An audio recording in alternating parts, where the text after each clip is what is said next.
ဒီကစားသမားကိုခေါ်ယူဖို့အတွက်တခြားအသင်းတွေနဲ့ပြိုင်ဆိုင်ရတော့မယ့် United လိုအပ်နေတဲ့ကွင်းလေတနည်းအားစာကိုခေါ်ယူဖို့အတွက် Ruben Amorim ရဲ့ Manchester United အသင်းက Premier League ပြိုင်ဘက် Brighton ရဲ့ပြိုင်ဆိုင်မှုကိုရင်ဆိုင်နေရပြီးတော့လာမယ့်ဇန်နဝါရီပြောင်းရွှေ့ကာလမှာပြင်းထန်တဲ့ကစားသမားဈေးကွက်ပြိုင်ပွဲဖြစ်လာပွဲရှိနေပါတယ်။အသက်18နှစ်အရွယ် Olympia Kos ကွင်းလေလူဟာပြီးခဲ့တဲ့ရာသီမှာပြိုင်ပွဲပေါင်း36ပွဲမှာ9ဂိုးဖန်တီးမှုပြုလုပ်ခဲ့ပြီးတော့ဒီရာသီမှာလည်းခြေစွမ်းတက်နေက Grey League 10ပွဲမှာ2ဂိုးသွင်းယူထားတဲ့စံချိန်ကောင်းတွေရှိနေပါတယ်။ Olympia Kos ကွင်းလေလူ2029နွေရာသီထိအသင်းနဲ့စာချုပ်ချုပ်ဆိုထားဆဲဖြစ်တဲ့အတွက် Olympia Kos ကသူ့ကိုအနည်းဆုံးပေါင်$40မရဘဲနဲ့ရောင်းချမှာမဟုတ်ဘူးလို့သတင်းဌာနတွေကလည်းဖော်ပြလို့ထားပါတယ်။ Man United ဘက်ကတော့ကွင်းလေလူဟာဖြည့်တင်းမှုအတွက်ကြိုးစားနေပြီးတော့ Brighton ကလည်းသူတို့ရဲ့အကောင်းဆုံးပါရမီရှင်ရှာဖွေရေးနာမည်ကိုအသုံးပြုပြီးတော့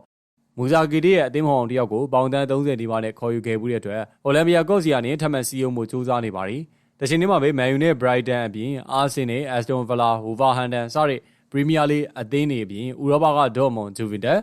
Villarreal, Atletico Madrid နဲ့ AC Milan တို့ကပါဒီလူငယ်ကျယ်ပွင့်တွေကိုစိတ်ဝင်စားလို့နေကြပါတယ်။မူဇာဂီတီရဲ့စံပြပုဂ္ဂိုလ်ဟာလူကာမော်ဒရစ်ဖြစ်ပြီးတော့မော်ဒရစ်လိုမျိုးသူ့အသင်းရဲ့အဓိကကွင်းလေကစားသမားဖြစ်လာဖို့လည်းရည်မှန်းထားပါတယ်။သူ့ရဲ့အဓိကအရေးချင်းတွေကတော့ကွင်းလေမှာဘောလုံးကိုထိန်းချုပ်နိုင်မှုဖြတ်တောက်မှု interception ကောင်းမွန်မှုဂိမ်းကိုဟန်ချက်ညီအောင်ထိန်းညှိနိုင်စွမ်းနဲ့တိကျတဲ့ပေးပို့မှုတွေပဲဖြစ်ပါတယ်။ကလပ်ရဲ့လူငယ်ချန်ပီယံလိအောင်မြင်မှုမှာလည်းပဲသူဟာအဓိကတော့ချက်ဖြစ်ခဲ့ပြီးတော့တိုက်စစ်ပိုင်းမှာလည်းဂိုးဖန်တီးမှုတွေနဲ့အထောက်အကူပေးနိုင်သူဖြစ်ပါတယ်။သူကစမတ်ကြပြီးတော့အသင်းအတွက်အရေးပါတဲ့ကစားသမားဖြစ်သတ်မှတ်ခံရတဲ့စံပြပုဂ္ဂိုလ်လူကာမိုဒရစ်ကိုအားကြတယ်ဆိုတာက